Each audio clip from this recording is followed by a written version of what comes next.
Nanay, tatay. Jowa, kabit. Jowa! Dapat lang! Kabit. Ha? Kabit. Ay, kabit! Ay, Diyos Mario! May jowa na, may kabit pa! Okay, palakpakan naman natin si Nasib. Bago yun ah. Unang lumabas si kabit ah. Next. Sinong next? Alright. Hello. Okay, hello, hi. Pakilala ka muna, sir. Introduce yourself. So, my name is Ritsmar T. Patula. Alright, isang bagsak for Redsmar. Redsmar, sinong una? Siyempre po yung family mo. Family, syempre. Friends. Friends.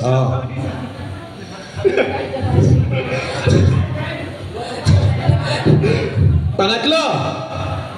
Kabit. Bakit hindi mo masabi? Kaya mo yan. Sino?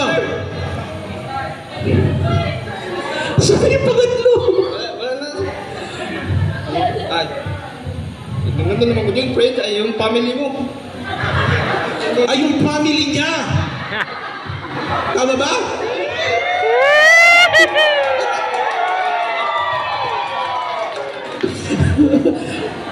Ayun lang ba talaga? Okay, wala na. Jowa. May asawa po. Hindi mo kakapad na may asawa mo?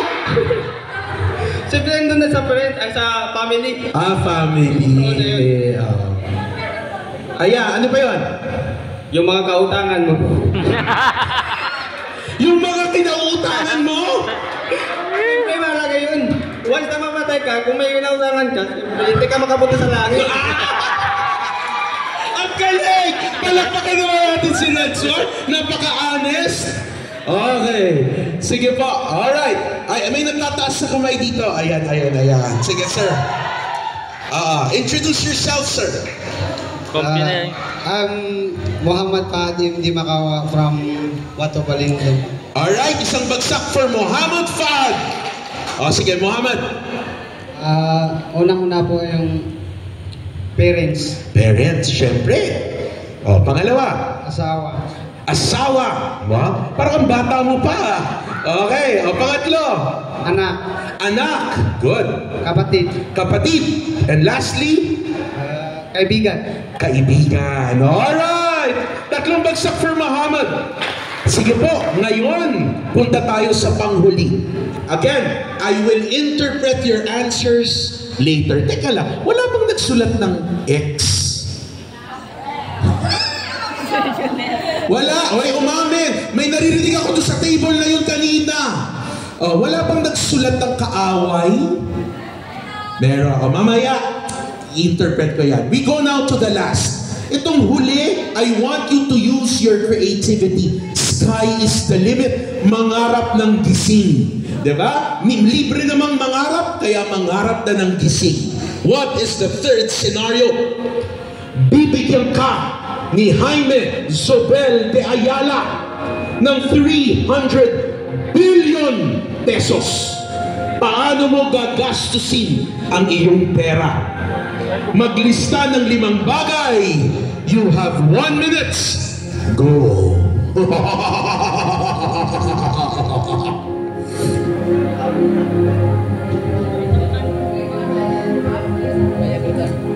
Dito tayo kay Sir. Bibilhin ko ang Asa Philippines. Ay sus, ikaw pala yun.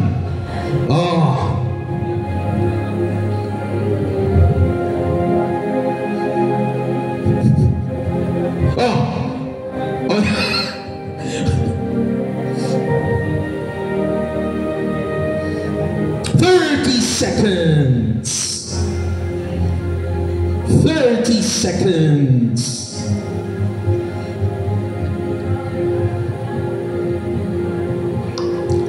Wow.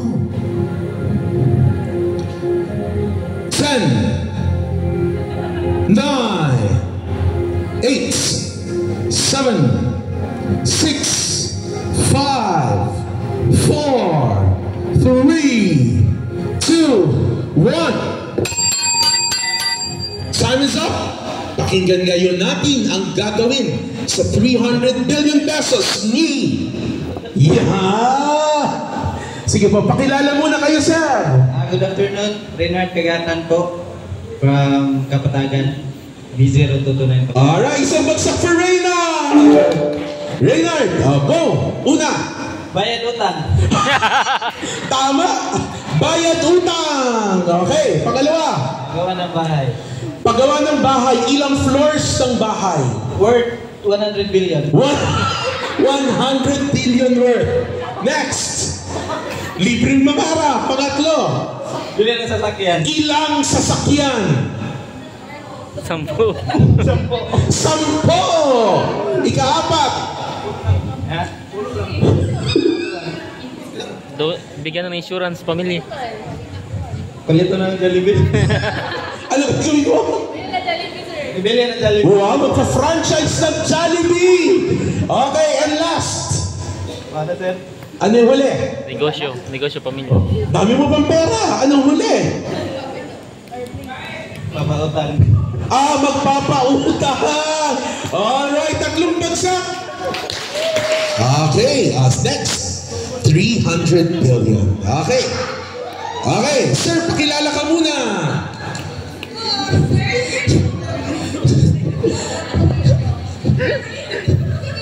Alright, introduce yourself, sir. Hello, I'm Elwin Salahuddin from Holosolo. Bibiliin ko po yung Pilipinas. Aray ko, bibili ng Pilipinas! Para atin ang West Philippine Sea. Yes po. Okay, next.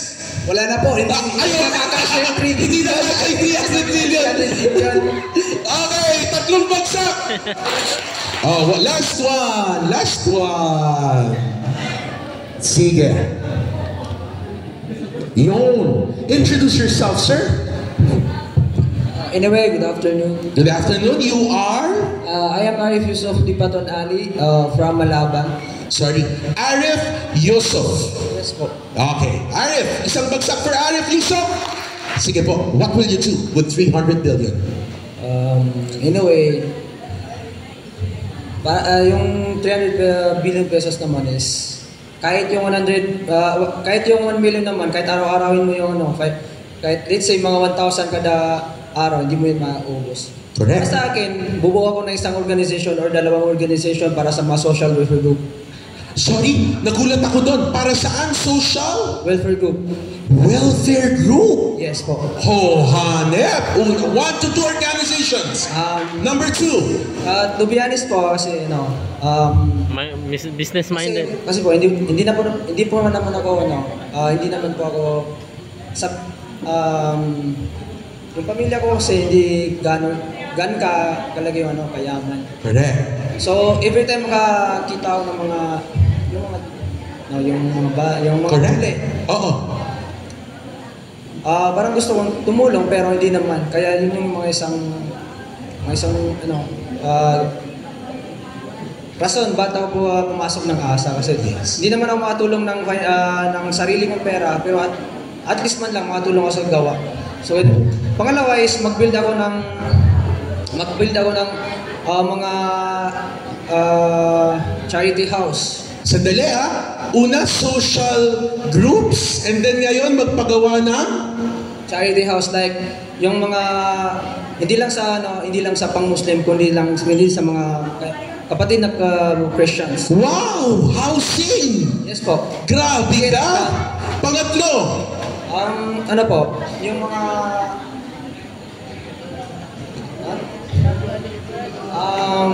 siyempre po, kahit tumulong po tayo sa kapwa nating tao, di natin kakalimutan yung sarili natin. Very good. So the rest po is tatayo ako ng business or 3 business na para sa future. Kahit hindi naman para sa akin, para sa mga anak ko. Very good! Alright! Meron pa ba? O yun na? Ang dami pero wala. Alright, 3 bagsak. Sandali i-example kita. Tayo po tayo kay Arif Yusuf. Tama, no? Nakita nyo yung first 2, di ba? Papagawa ng for social welfare. At yung pangalawa, papagawa ng housing not just for Muslims, but for Christians alike. Mga kaibigan, sa darating na eleksyon, huwag kalimutan! Bilib ako sa iyo, no? Okay, sige. Allow me to interpret our answers. Sige po. Yung una, sandali lang po. Yung una, ito po yung mga bagay, yung mga sinulat nyo dyan, ay mga bagay na bahagi ng tinatawag nating basic needs. Okay? Or basic survival needs. Okay? Ano-ano yan? Pagkain. Si Sir nilagay kaldero, sandok. Sige, pwede na yon, no? O, kasama na rin dyan cellphone, pera. Okay? O kaya, something to use for communication. Diba? Pero may mga sinulat ka rin dyan na mga bagay na hindi naman mamahalin. Okay? Pero niligtas mo. Ano yun? Picture. Diba? O kaya, documents. No? Ano to? These are the items that have what we call sentimental value. Diba? Picture ng jowa mo. Ayan. Sentimental value. These items are priceless. Hindi yan mapapantayan, matutumbasan ng kahit na anong halaga. Okay? Next, we go to scenario number 2. Ang mga taong kakapayanamin mo. Una, syempre, nandiyan ang iyong immediate family. Nanay, tatay, kuya, ate, mga anak, asawa. Okay? Immediate family. Pero may mga sinulat ka rin dyan na mga taong hindi naman immediate family. Okay? Pero sila rin ay mga taong tinuturing mo ng kapuso at kapamilya. Right? Ito yung mga best friend, no? Kaibigan, no? Kapitbahay. Yan. Pero ngayon, ang tanong ko, may nagsulat ba dito ng ex? Taas ang kamay. Honest lang. Okay? Very good. Very good. Okay, bakit? Kasi kaya mo sinulat because I need an explanation. I need an honest explanation. Diba? Or may nagsulat ba dito ng kaaway? Good.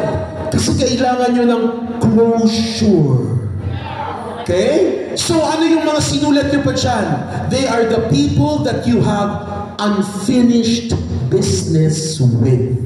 Sila yung mga tao na hindi matatahimik yung kaluluwa mo hanggat hindi mo nakukuha yung closure. Ba't mo ako pinagpalit sa best friend ko? Yan. O hanggat hindi mo nabibigay o nakakamit yung kapatawaran that I am sorry, I forgive you. Maliwanag? Okay, we go now to number 3. Inunahan na ako ni Sir kanina eh. Sige po, may papagawa ako dyan. Ilan yung pinalista ko for number 3? 5. Diba? Bilugan mo, encircle the items. Bilugan mo yung mga bagay na gagawin mo not for yourself or not for your family members. Ano yon? Yung katulad ng sinabi ni Sir, una, gagawa na siya ng social welfare group. That's not for himself or his family. Second, ano yung sinabi niya? Gagawa siya ng housing project. Not, again, that's not for himself or his family. Yung mga ganon, bilugan nyo. Okay? You have 1 minute, go. Pakibilugan. Yes, sir. Sir, wala akong mabilugan. Masyado akong makasarili. Okay lang yan. Normal ka. Sige. Normal yan. Normal. Okay? Alright. Okay. Survey tayo. Sino dito may pinilugang isa? Taas kamay. Good. Okay. Sino dito may pinilugang 2? Good. Sino dito may pinilugang 3? 3 or more or higit pa? 3. Ay, punta tayo. Gusto kong marinig to. Dito tayo kay Ma'am. Oo. Ma'am! Hindi ka na kita makakalimutan. Dahil pag nahihilo ako, ikaw ang maaalala ko. Ma'am Bonami. Sige. Can you read it, Ma'am Bonami? Yung pinilugan mo. Una. Sa charity po, sir. Donate po sa charity. Wow, donate sa charity. Yes. Yung homeless po, sir. Yung mga homeless. homeless. Yes, po. Good. Pangalawa. Yung mga taong nagtulong po sa akin. Wow. Sino nang nakatulong kay Ma'am Bonami? Oo. Okay? Okay. Mama? Okay. And pangatlo? Church po, sir. Church. Magpapagawa ka ng simbahan? Hindi po, sir. Donate po sa church. Magdodonate ka sa church. Oh my God. No, tatlong bagsak for Ma'am Bonami. Bakit mga kaibigan? Ano bang tinatalakay natin sa scenario number 3?